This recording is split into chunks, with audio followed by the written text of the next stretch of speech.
Ei, se você tiver uma Bíblia, procure por Efésios, capítulo 4. Se você não sabe onde fica, a maneira mais fácil é ir ao início da sua Bíblia, encontrar o número da página e ir até lá. iPhone, iPad. Digo isso toda semana porque realmente acredito nisso. Adoro quando eles trazem uma Bíblia. Se você não tiver uma, nós conseguiremos uma para você. Porque se você marcar a sua Bíblia, para onde quer que vá, você leva tudo isso com você. E por isso acredito que faz diferença. Procurem por Efésios capítulo 4. Obrigado. Começamos uma série semana passada que acredito ser realmente muito importante. Ou seja, começamos uma série intitulada simplesmente Descubra o seu chamado. E percebo que às vezes, como vocês sabem, quando fazemos essas séries e pensamos em títulos e tudo mais, para vocês ainda fica aquela dúvida. Bom, sobre o que é isso? Então permitam-me explicar isso para vocês. Se alguma vez vocês já se perguntaram, se já pensaram, o que Deus quer da minha vida? Quer dizer, por que estou aqui? Qual é o meu propósito? O que eu deveria fazer com a minha única vida então? Esta série foi perfeitamente pensada para vocês, e isso inclui todos nós. Na verdade, sobre o que quero falar com vocês nesta manhã, e quero que realmente prestem atenção a este título, porque ele mostra o quão pessoal é o que vamos tratar hoje. Quero falar com vocês nesta manhã, com base em Efésios capítulo 4, que você, e me refiro a cada pessoa nesta sala que seja um seguidor de Cristo, de verdade digo a vocês, vocês foram feitos para isso. Tudo o que vou dizer, tudo o que vou expor de Efésios capítulo 4, garanto a vocês que foram feitos para isso. Quando chegamos ao capítulo 4 de Efésios, e é isso que vou fazer uma espécie de resumo rápido de cerca de 10 versículos, e depois vamos nos concentrar em 2 versículos. Mas eu realmente quero mostrar a vocês como o capítulo está estruturado. Porque quando você chega a este capítulo em particular, começa a parte prática. Não é que não haja nada prático antes, mas aqui você realmente entra no lado prático de Efésios. Os capítulos 4, 5 e 6 se tornam algumas das coisas mais práticas sobre a vida.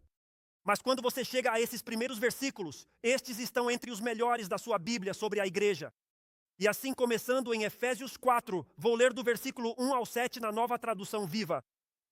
O motivo pelo qual estou fazendo isso é porque não vou analisar isso em profundidade. E quero lê-lo numa tradução que seja fácil de entender.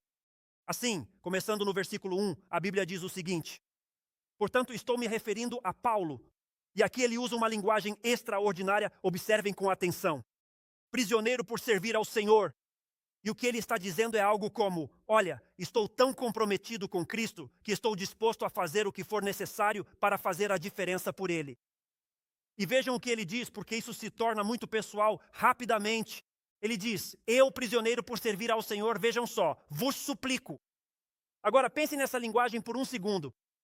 É como se Paulo dissesse: neste momento, tudo o que estou prestes a dizer a vocês nesta parte da carta, eu lhes rogo, eu lhes suplico, eu os exorto, para que esta seja a maneira como vocês, cada seguidor de Cristo, esta seja a forma como vivam. Vejam o que ele diz: vivam de maneira digna do chamado que receberam. Isso é ser um seguidor de Cristo, que você viva uma vida digna do seu chamado, porque foi chamado por Deus. E então ele nos dá uma espécie de esquema. Ele diz: sejam sempre humildes e amáveis, sejam pacientes uns com os outros, tolerando as falhas dos outros por amor. Em outras palavras, pensem nisso por um momento.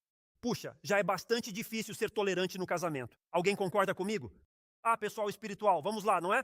Ele diz: quero que vocês sejam tolerantes com toda a igreja. Quero que tolerem as falhas de todos que estão na família de Deus. E por que faríamos isso? Por que nos ajustaríamos? Por que estaríamos dispostos a trabalhar e passar pela dificuldade e dureza nos relacionamentos? Ele diz: porque você foi programado para o amor. A Bíblia ensina que quando você vem a Cristo, o amor de Deus é derramado em nossos corações e em nossas vidas. Veja o que diz no versículo 3. Esforcem-se ao máximo para manterem-se unidos no Espírito, ligando-se uns aos outros por meio da paz. Falando de nós como seguidores de Cristo, pois há um só corpo e um só Espírito, assim como vocês foram chamados para uma só e gloriosa esperança para o futuro. Diz tudo o que Deus tem. As pessoas dizem coisas como: olha, você pode amar a Deus e não ir à igreja. Eu lhes digo, isso pode soar bem, mas é uma bobagem. Tudo bem com vocês? Tudo certo? Todos podem relaxar por um segundo? Porque isso não é o que a Bíblia ensina. A Bíblia ensina que há um só Espírito. Esse é Deus agindo em seus crentes e através deles. Só existe um corpo e fomos chamados a viver a vida juntos. Só existe uma esperança, que Cristo possa salvar o mundo, que o nosso futuro esteja nele. Verso 5. Há um só Senhor, uma só fé, um só batismo, um só Deus e Pai de todos, que é sobre todos, em todos e por meio de todos. Ele diz: esta é a obra de Deus, a igreja de Jesus Cristo. Esta é a obra de Deus. No entanto, Ele concedeu a cada um de nós um dom especial por meio da generosidade de Cristo. Agora, se vocês voltarem para a nova versão padrão americana, que é a que normalmente uso para ensinar, a forma como ela redige o versículo 1 diz que você e eu devemos andar de modo digno da nossa vocação. A razão pela qual quero que vocês entendam essa terminologia de andar dignos da nossa vocação é porque a palavra andar é frequentemente usada no livro de Efésios. É uma palavra que se destaca, realmente é quase o tema de Efésios, que é Deus dizendo: quero que vocês andem. A palavra andar significa como você vive. Ele diz: quero que prestem atenção em como vivem, para onde vão, o que fazem, como é sua atitude, como tratam as pessoas. Quero que realmente prestem atenção em como andam, porque isso traz a ideia de que somos quem Deus nos chamou para ser como seguidores de Cristo. No versículo 3 diz o seguinte: esforcem-se para manter a unidade do Espírito. Não percam isso. Isso foi bom. Vamos lá. Mantendo-se unidos pela paz. Vocês sabem o que isso significa literalmente? O versículo 3 diz: esforcem-se para estar bem com Deus e com os outros. É isso que diz. Como cristãos, trabalhamos duro, superando desafios. Nós fazemos o trabalho. Nós nos amamos profundamente uns aos outros e sempre perdoamos todos os nossos pecados de coração. Fazemos esse tipo de coisa. E a razão pela qual fazemos isso é para estarmos unidos a Deus e unidos uns aos outros. Essa é a linguagem que a Bíblia usa ao falar dos seguidores de Cristo e da igreja. Se vocês descerem até o versículo 13, eu não li para vocês, mas se forem até o 13, diz o seguinte: até que cheguemos à unidade da fé. Ouçam-me com atenção. Vivemos em uma época em que parece que a igreja não importa. Eu lhes digo, prestem bem atenção. Vocês poderiam ir embora hoje mesmo e nunca mais voltar à nossa igreja. Só quero que saibam como me sinto em relação a isso. E o que quero dizer é que a vida de vocês não teria mais nenhuma relação comigo. Talvez vocês decidam ir para outra igreja e nunca mais ouvir meus ensinamentos. E o que estou te ensinando nesta manhã seria verdade para a sua vida. Não estou aqui para te convencer do que você deve fazer pela nossa igreja. Estou aqui para te ajudar a compreender o propósito da igreja do Deus vivo. E acima de tudo, é sobre isso que ele está nos ensinando hoje. Que todos nós devemos sempre caminhar juntos em verdadeira unidade. A Bíblia nos fala sobre tudo isso. A Bíblia nos diz que tanto vocês quanto eu devemos buscar sempre a harmonia e o entendimento mútuo. E poderíamos perguntar, por que a Bíblia enfatiza tanto que sigamos na mesma direção, buscando os mesmos objetivos e unindo nossas vidas? Porque Deus tem a missão de alcançar e tocar este mundo. E a forma que Ele escolheu para fazer isso é através da igreja de Jesus Cristo. Ele precisa agir em nós para que estejamos unidos a Ele e uns aos outros, em prol da missão, não da sua missão ou tradição, mas em prol da missão dele, do seu mandamento, daquilo para o qual Ele chamou a igreja para existir. E é isso que a Bíblia diz. Agora, o desafio disso, vamos lá. Quando você fala de harmonia e de acordo, isso já é assunto para uma série sobre casamento. Vamos lá, não é? A gente se pergunta, como diabos conseguimos isso? Não sei quem disse isso primeiro, mas acho que é muito verdade.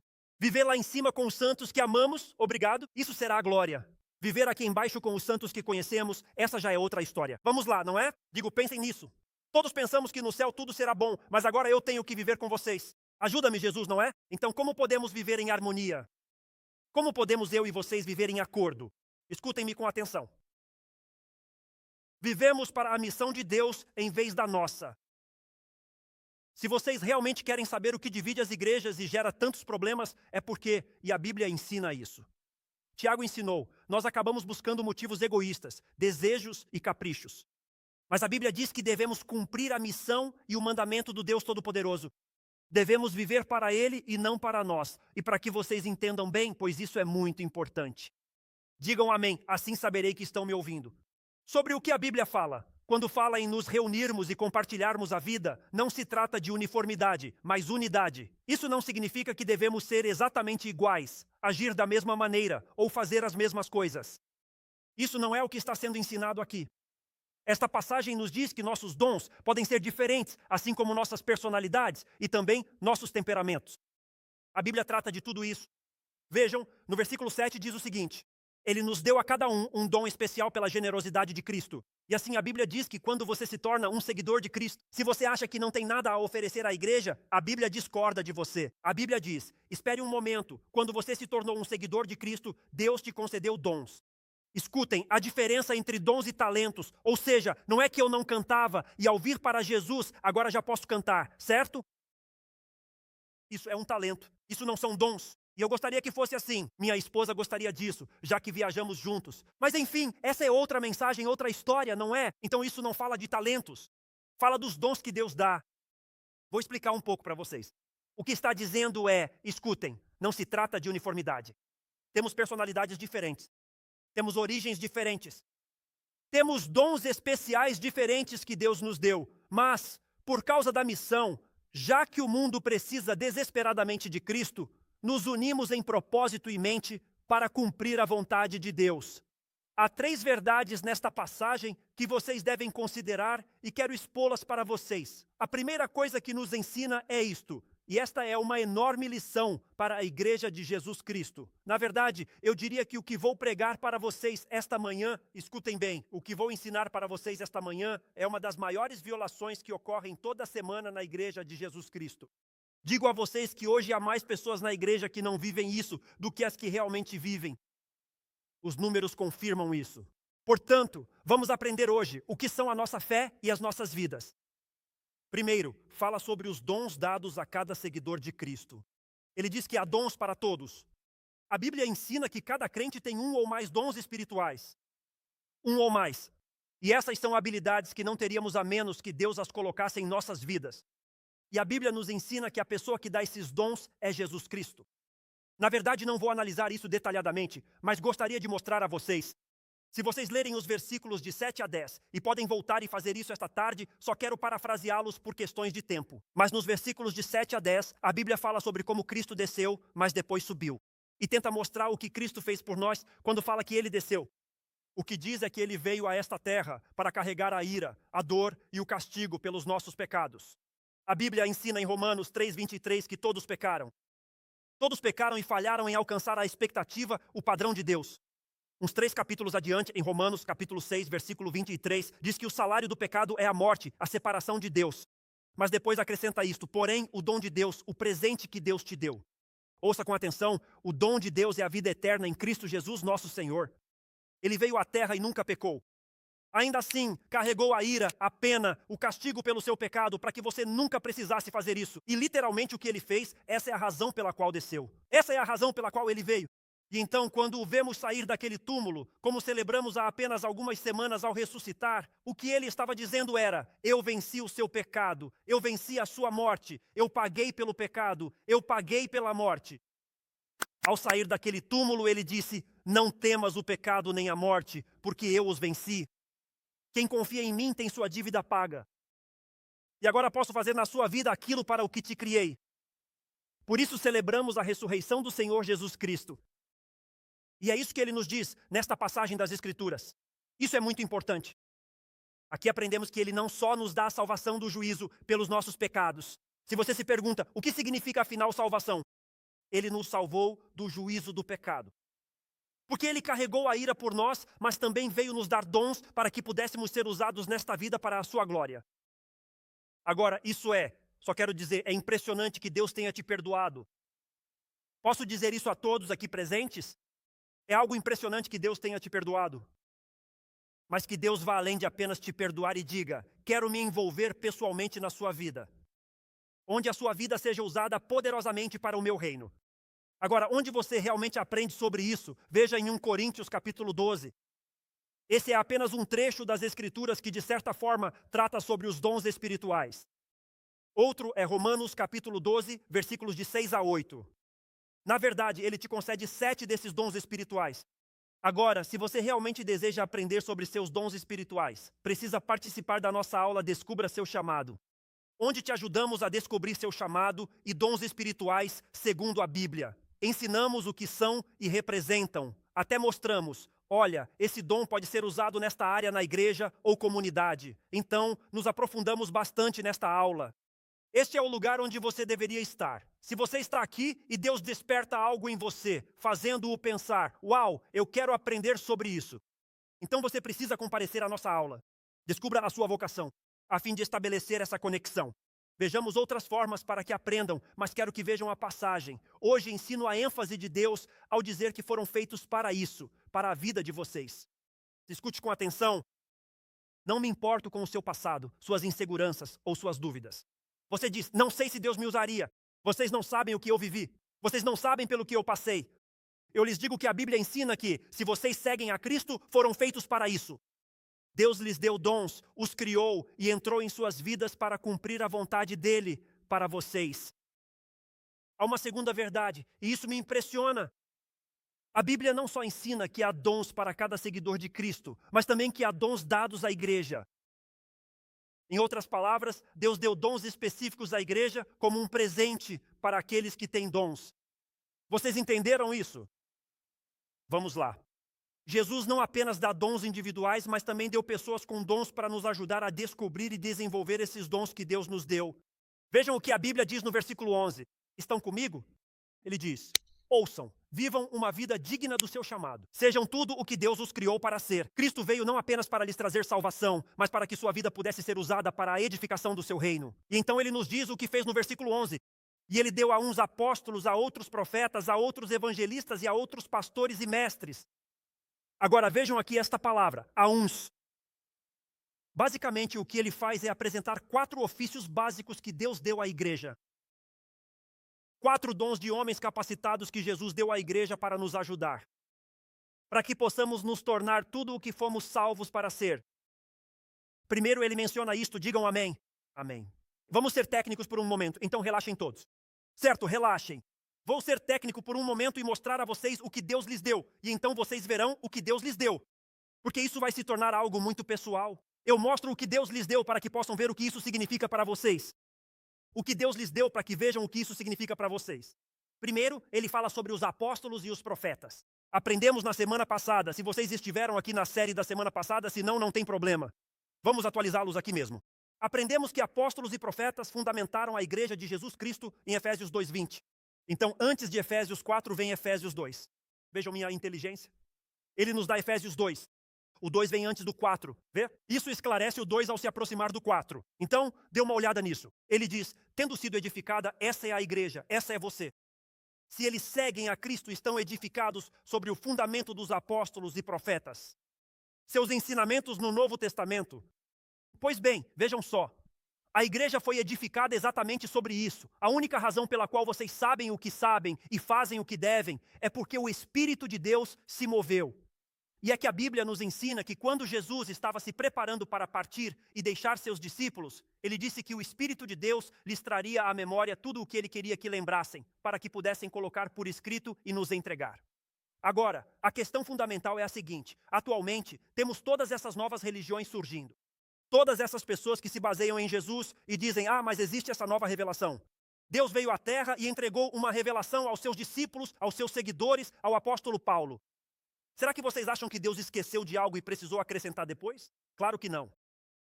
O Antigo Testamento é a antiga e o Novo é a nova aliança. Está selado com tudo o que Deus quis que soubéssemos. Assim, o que os apóstolos e profetas fizeram foi lançar o fundamento.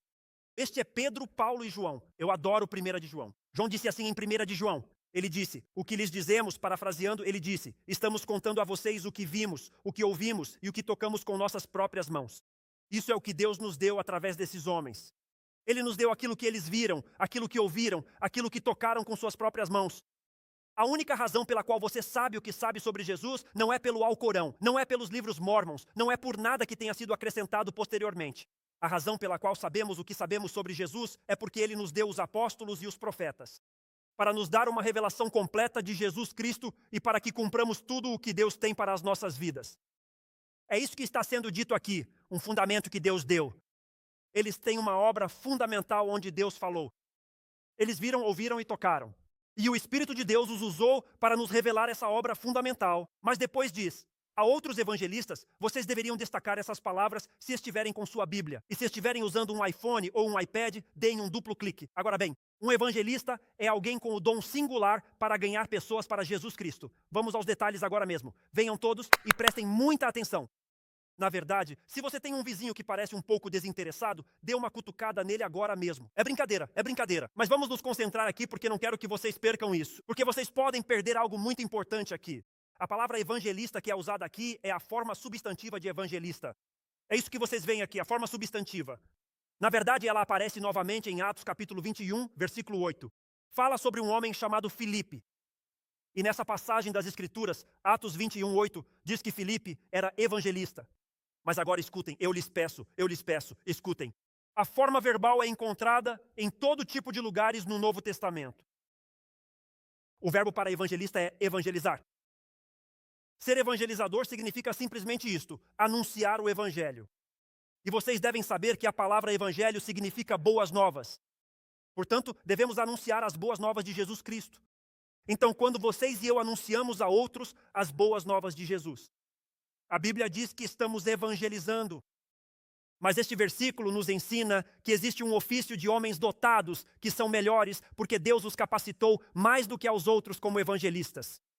Eles têm um dom único para alcançar e ganhar pessoas para Jesus Cristo. Isso é visto na história. Há um filme sobre George Whitefield e Benjamin Franklin. No início de 1700, antes da nossa nação, Deus o usou para levar muitos à fé em Cristo, devido à forma como ele era dotado. Homens como Billy Sunday são exemplos que todos deveriam estudar. Ele já está por aí há muito tempo. Disseram que enquanto pregava, ele dava cambalhotas. Ele era um grande atleta, então dava cambalhotas e piruetas. Só para chamar a atenção das pessoas. Não vou fazer isso hoje, mas estou tentando chamar sua atenção. D.L. Moody era um grande homem de Deus. Em nossa época, estaríamos mais familiarizados com alguém como Billy Graham. E existem muitas outras. Há muitos que jamais conheceremos, homens que Deus usa para atrair pessoas à fé em Jesus Cristo. Mas gostaria muito que todos vocês compreendessem que, embora exista o dom da evangelização, isso de maneira nenhuma os isenta da sua responsabilidade como fiéis seguidores de Cristo. Em Mateus 28, a Bíblia diz a cada seguidor: vão por todo o mundo e façam discípulos. Agora, se querem me entusiasmar, e também quem nos assiste online, não. Se querem entusiasmar este pastor, digo a vocês, hoje em dia dizemos as coisas mais loucas na igreja. Bem, vocês sabem, somos uma igreja evangelística. Bem, somos uma igreja de discipulado. Esse é o argumento mais ignorante que já ouvi das Escrituras. Escutem, se você diz ser um discípulo que faz discípulos, e a única forma de fazer isso é sendo evangelístico, você não é discípulo. Você não é um discípulo? Ou seja, me mostrem alguém que se acha discípulo, mas que nunca se relaciona com pessoas que não são, nem sequer entende o que faz um discípulo. Então gostamos dessa bobagem que fazemos. Todos somos chamados a ser discípulos. Você não pode ser discípulo até começar a seguir aquele que te discipula, o Senhor Jesus Cristo. A Bíblia diz em Colossenses capítulo 4, versículo 5, conduzam-se com sabedoria para com os de fora, aproveitando ao máximo cada oportunidade. Ao sairmos daqui, devemos pensar em como nos aproximar das pessoas que não conhecem Jesus Cristo. Este versículo ensina que, embora não sejamos evangelistas, como crentes, fazemos a obra do evangelista. Vejam, toda vez que vocês compartilham as boas novas com um amigo, toda vez que compartilham com alguém, ao investir em outros para contar o que Deus faz em sua vida, vocês fazem a obra de um evangelista. Isso é para todos. Quero dizer isto. Digam amém se estão me ouvindo. Amém. Isso não foi forte o suficiente. Digam amém se estão ouvindo. Amém. Se eu me empolgar, vou fazer vocês se empolgarem também. Aqui vamos nós. Ouçam nossa igreja. Cada seguidor de Cristo nela deveria ser um evangelista. Quero ensinar uma grande lição aqui mesmo. É uma convicção profunda da minha vida. Ouçam-me com atenção. Uma igreja nunca pode ser evangelística demais. Ah, essa igreja só se importa com o evangelismo. Louvado seja Deus que alguém se importa. Quer dizer, pensem nisso, amigos. Não se pode ser evangelístico demais. Temos um mundo, tipo, assistimos a Fox News e pensamos na loucura do nosso mundo. Alguns assistem ao noticiário da CNN e pensam na loucura do nosso mundo. Alguns são tão loucos neste mundo que assistem ao noticiário da MSNBC e a realidade é que só estou tentando garantir que vocês estejam atentos.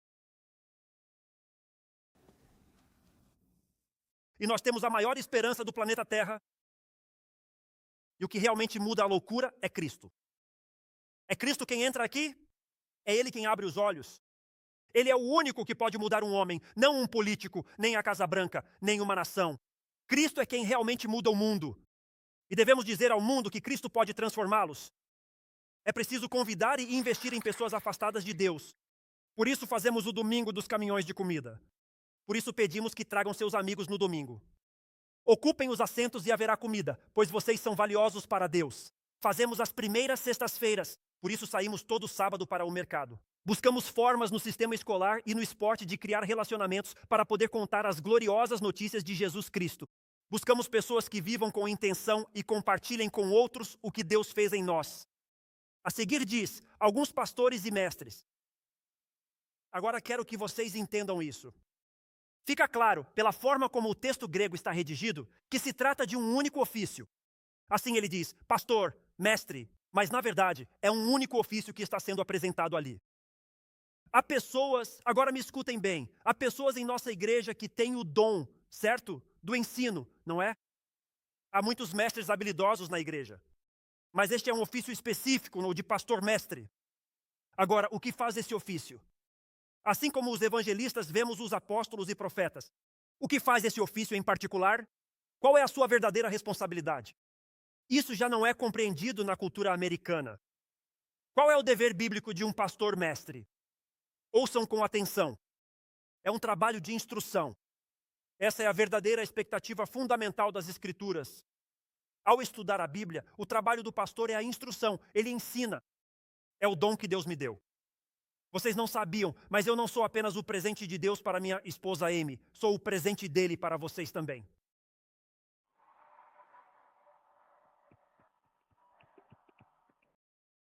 Alguns vão pensar, isso é uma espécie de troca?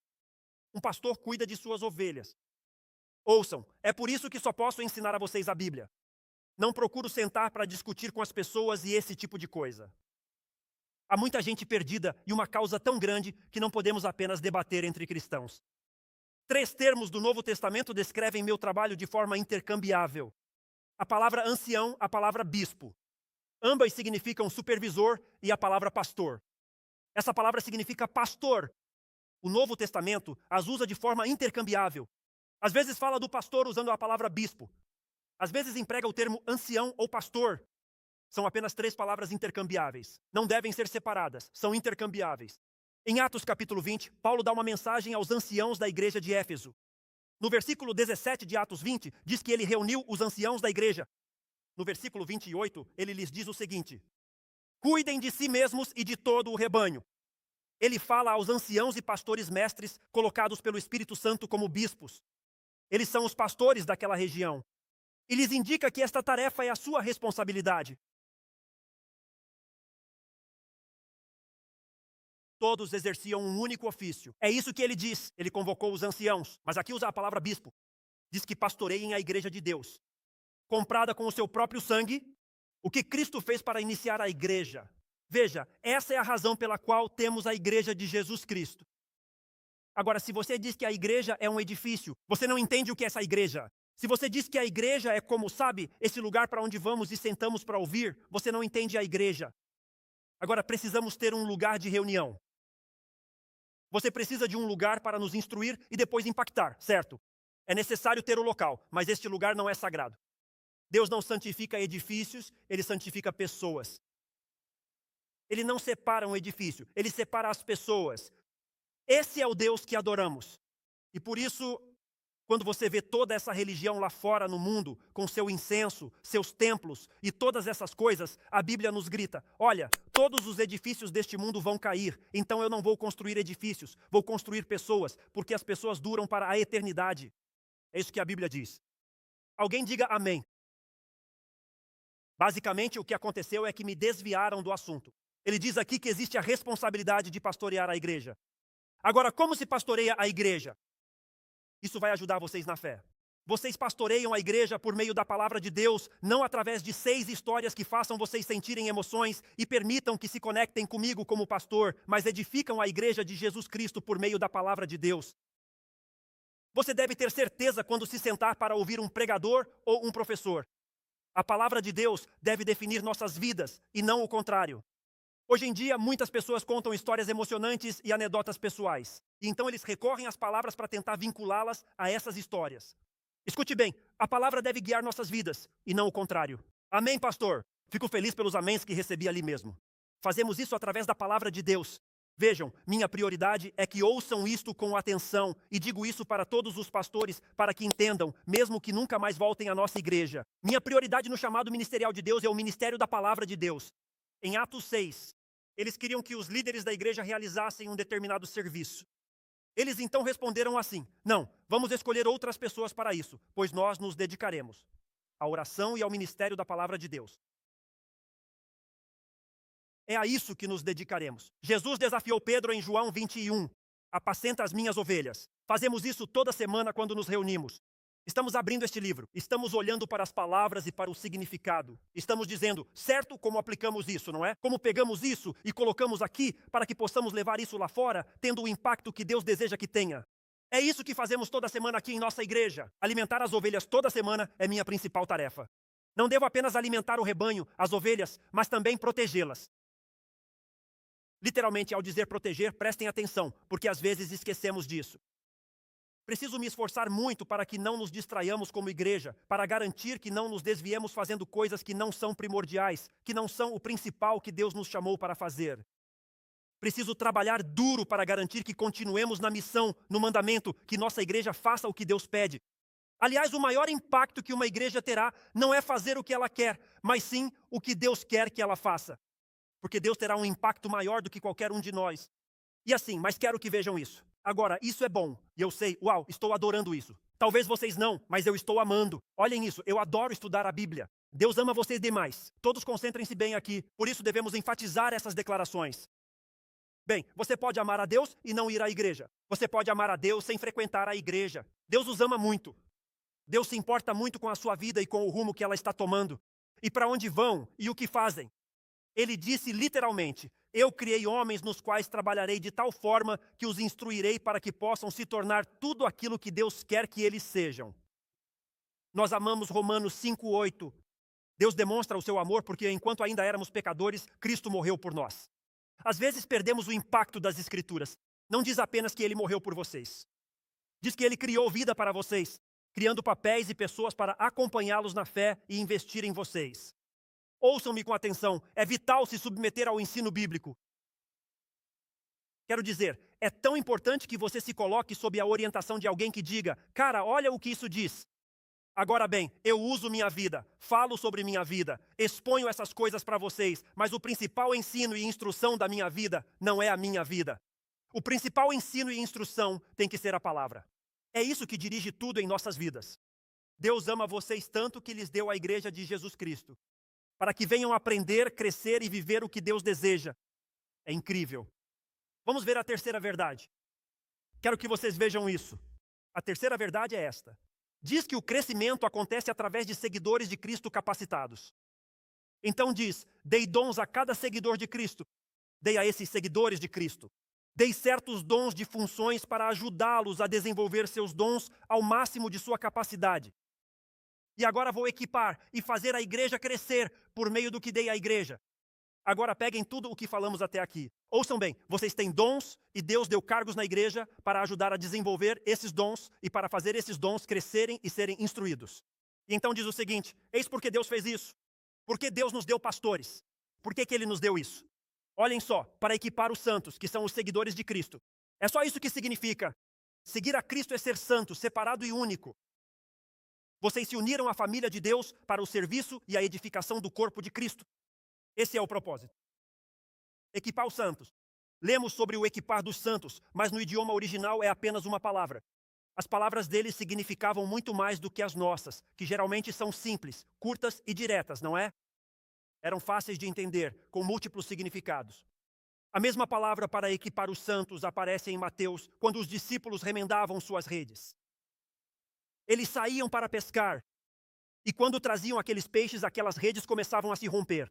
Elas começavam a se abrir e a não funcionar da maneira para a qual foram projetadas. Então, quando chegavam à beira-mar, remendavam aquelas redes para que funcionassem da maneira para a qual foram projetadas. Também é usada para a colocação de um osso quebrado e para realinhá-lo. Se um osso se quebra, pegue-o, una-o novamente, faça com que funcione da maneira para a qual foi projetado. Era usada para carregar um barco. Quando um barco partia para uma viagem, você colocava tudo o que era necessário naquele barco para que ele te levasse durante todo o trajeto. Ele diz, olha, tudo isso que fazemos na igreja, quando é feito biblicamente, quando é feito corretamente, cara, é como alinhar ossos na sua vida. Está remendando os lugares rasgados na sua vida. Cara, está colocando na sua vida tudo o que... Vamos lá, cara. Isso é bom. Tudo o que eles precisam para a jornada que Deus vai lhes proporcionar. Originalmente, a palavra grega significa isso. Parar. Para restaurar, treinar ou preparar completamente para um propósito. Ele diz que é por isso que recebemos instrução, temos dons e nos reunimos. Isso é ótimo, pessoal. É por isso que eles têm a igreja. É por isso que nos conectamos em união. É por isso que buscamos nos conhecer, conviver e desafiar uns aos outros. E tudo isso acontece porque nos prepara, nos restaura, nos capacita e nos deixa totalmente prontos para o propósito que Deus tem para a nossa vida. Então prestem atenção. Deus nos dá líderes na igreja para preparar, capacitar e fortalecer os seguidores de Cristo, para que estejam prontos para a obra do ministério. É por isso que investimos em vocês. Por isso, ao crescermos mais, precisamos nos tornar menores. Devemos nos conhecer e nos comprometer uns com os outros, não apenas para ter uma reunião sagrada, mas para que possamos crescer, nos desenvolver e nos comprometer com os outros. Ouçam bem, não nos reunimos apenas para compartilhar informações. Jesus disse aos religiosos, vocês estudam as Escrituras acreditando que nelas encontrarão a vida eterna. Vocês fazem tudo isso religiosamente porque acreditam que essa é a resposta. E então ele os olhava e dizia, eu sou a resposta. Não fazemos isso apenas por instrução, mas fazemos, ouçam isso, para nos prepararmos para a ação, para nos fortalecermos para o serviço. Fazemos isso não por fazer, mas para sair e agir. O que Deus nos chamou para fazer no mundo exterior. Onde muito mais pessoas lá fora possam vir até este lugar para consertar suas redes, curar seus ossos quebrados e receber absolutamente tudo aquilo que for necessário para a vida plena que devem viver. Exatamente por esse motivo é que existe a Igreja de Jesus Cristo. Não é um lugar para sentar e absorver, mas para crescer, se desenvolver e se comprometer para que vidas sejam transformadas. É disso que se trata. Agora, de acordo com esta declaração, quem está capacitado para a obra do ministério? Os santos, os seguidores de Cristo. Os santos fazem o ministério. Grande lição bem aqui. Todos nós somos os ministros. Só quero fazer uma pausa para dar ênfase. Todos nós somos os ministros. Uma das coisas mais prejudiciais que aconteceu à igreja americana é a concepção equivocada de que o pastor e a equipe devem cuidar, visitar, compartilhar e trabalhar sozinhos. Essa não é a doutrina da Bíblia. Todos nós, vocês, fazem a obra do ministério. E alguém vai dizer, bom, o que é o ministério? Grato por perguntar. Isso me permite saber para onde ir agora. Ministério, literalmente, no original grego, significa servir. É isso que significa. Então, quando ouvirem esse termo ministério, simplesmente significa servir. O ministério é usar meus dons dados por Deus para servi-lo nas necessidades dos outros. As Escrituras Sagradas vão ainda mais profundamente ao explicar como e em que direção ministrar. Às vezes sabemos que devemos servir, mas em que direção devemos direcionar o nosso serviço? A Bíblia ensina que vocês devem servir à Igreja de Jesus Cristo e aos seus seguidores. Enquanto Deus trabalha em sua vida, compartilhem essas coisas e invistam-nas nos outros. Preciso ser honesto e espero que me escutem. A maioria das igrejas é boa nisso. Elas são boas em seus grupos fechados, estudando a Bíblia, jantando juntas. Onde quer que você vá, é a mesma coisa. Pessoas reunidas sem pensar nos perdidos ao seu redor. Sabe o que é mais doloroso para mim sobre a Igreja de Jesus Cristo? Escutem. Sempre haverá pessoas em uma igreja geracional que dirão, o que estamos fazendo pelos idosos? Porque eles têm idosos. Sempre haverá pessoas dizendo, o que estamos fazendo pelos estudantes e por seus pais? Porque terão estudantes e terão pais. Sempre haverá gente dizendo, o que estamos fazendo pelos pais jovens e pelas crianças? E sempre haverá esse tipo de coisa. Na igreja perguntam, por que fazemos isso? E os jovens ou universitários? Ou o que fazemos pelos perdidos? O que fazemos por aqueles que estão longe de Deus ou que não estão aqui? Raramente se ouve isso na igreja, pois costumamos pensar só em nós mesmos. Somos especialistas em pensar em nós mesmos. Somos realmente bons em pensar em nós mesmos. Vou repetir isso até me ouvirem. Muito obrigado. Viu? Só pensavam em vocês. Ficou desconfortável ao dizer isso. Você não disse porque pensava em si mesmo. Digo a vocês, a Bíblia ensina que servimos não só aos seguidores de Cristo, mas a quem não o segue. Pensemos em como servir e atrair quem não segue a Cristo. A Bíblia vai além. Segundo Colossenses 4:5, devemos cuidar do que dizemos, de como vivemos e de como nos apresentamos diante dos de fora. No final, nosso ministério é para o Senhor. Tudo o que fazemos é para o Senhor, porque Ele nos deixou aqui. Somos as mãos e os pés de Jesus. E estamos aqui para servi-lo. Como seguidores de Cristo, cada um de nós precisa encontrar um lugar de serviço e desempenhar fielmente a sua responsabilidade. Porque a lição disso é que a igreja se fortalece quando todos servem, não apenas alguns poucos. A igreja se fortalece ainda mais. Amigos, em nossa igreja passamos de cerca de 40 crianças para mais de 400. Amém. Agora, vocês aplaudem e celebram isso, mas estão nos ajudando a cuidar e investir nessas 400 crianças? Passamos de cerca de 90 estudantes para bem mais de 200. Ou seja, vocês sabem, de acordo com o que Deus nos dá, temos a responsabilidade de amar, cuidar e investir naquilo que Ele nos entrega. Por isso nos concentramos em equipar os santos para a obra do ministério. Vejam, a lição é esta. Vocês não foram salvos apenas de algo. Muitos pensam, fui salvo dos meus pecados. Glória a Deus, agradeço tanto que Deus me salvou. Vocês não foram salvos apenas de algo. O ensino bíblico é que vocês foram salvos para algo. Não apenas disso, mas para isso. Por isso não podemos dizer coisas como, bem, eu amo a Deus, mas não sou muito de igreja. Vocês sabem, organizada. Vocês querem reunir mais de 1000 pessoas todo fim de semana e não se organizar um pouco? Vocês querem que a igreja se comprometa com a missão e o mandamento de Deus no mundo sem querer se organizar? Dizemos tolices que contradizem as Escrituras. Isso nos impede de ser tudo o que Deus deseja que sejamos. Então, alguém vai dizer, que desafio do pastor Chris. Não, hoje não é um desafio. É uma expectativa. Não pensem que estou desafiando ninguém. Esta é a expectativa de como deve ser a igreja de Jesus Cristo. E então alguém diria, bem, quais são as obras do ministério que devemos fazer? Muito obrigado. Vocês realmente estão preparando o terreno para esta mensagem de hoje. Devemos servir uns aos outros. Servir uns aos outros. E isso significa encorajar as pessoas. Devemos estar comprometidos. Amigos, para alguns que acham que sabem tudo sobre o caminho da vida em plenitude, por que vocês não seguem esse caminho? Para encorajar aqueles que não sabem o que vocês sabem, para que se unam e digam, sim, é assim que eu faço. Quero te ajudar a crescer e a se desenvolver. Tendemos a pensar em nós mesmos, mas devemos servir uns aos outros. Devemos servir aos pobres. Ouçam-me, noroeste do Arkansas. Ouçam-me, Bentonville. Há mais de 2000 versículos na sua Bíblia que dizem claramente que é melhor vocês pensarem nos pobres. Mais de 2000 versículos na sua Bíblia dizem que sua mente e seu coração, como seguidores de Cristo, devem pensar nos necessitados. Cuidemos dos doentes, de quem busca e de quem sofre, com atos de bondade. Devemos servir a próxima geração, crianças e jovens. Agora, vocês devem servir onde tem dons. Vocês não querem que eu cante? Prometo que se eu dirigisse os cânticos, nossa congregação diminuiria, não aumentaria. Já estou avisando agora. Ou esperariam lá fora eu terminar de cantar e depois entrariam para a pregação. Mas devemos usar nossos dons, usar nossos talentos. Vamos nos edificar espiritualmente. Não é exigido que ensinem mais do que sabem, mas devem investir isso na vida de outros. E também devemos dar, é preciso dar. Devemos dar a causa de Cristo para que ela avance. Algo fundamental. Todo mundo adora Atos 2. Cara, 3.000 pessoas chegaram à fé em Cristo, mas do que ninguém fala é que vendiam suas terras e propriedades para investir no reino de Deus, para fazê-lo avançar. Mas isso está na sua Bíblia. Isso está na sua Bíblia, a Bíblia que vocês amam. A Bíblia pela qual vocês aplaudem quando eu digo que é preciso pregá-la neste lugar. Fala das coisas sacrificadas das quais eles se desfaziam, para avançar a causa e a missão de Deus Todo-Poderoso.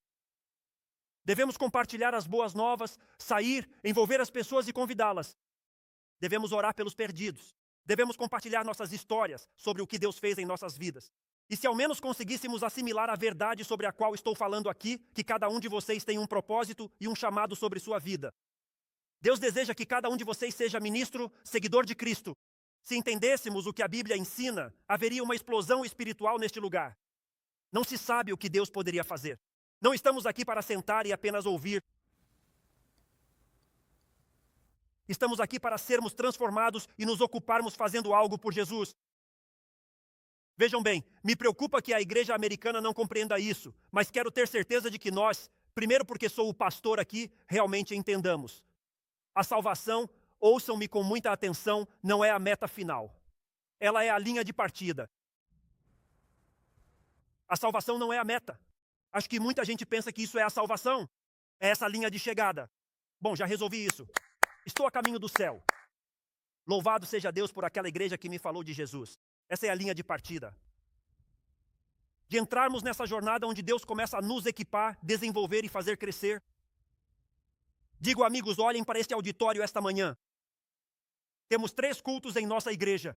Esta é uma reunião de um auditório bem aqui, uma representação da nossa igreja. Imaginem se o nosso único culto dissesse, realmente vou começar a buscar e ver o que o Senhor quer que eu faça. Porque fui feito para isso. Fui criado para isso, o que Deus poderia fazer em nossa cidade. Agora, no próximo domingo, teremos um evento de conexão com os ministérios aqui em nossa igreja. Isso é porque quero ter certeza de que vocês saibam onde podem se envolver, o que podem fazer e de que forma podem participar. Vamos fazer isso durante todo o fim de semana. Também faremos isso no sábado à noite. Antes e depois de cada culto, teremos membros da equipe presentes, líderes-chave da nossa igreja, que dirigem ministérios e atividades semelhantes. E quero dizer isso a vocês, não queremos que façam coisas de que não gostem.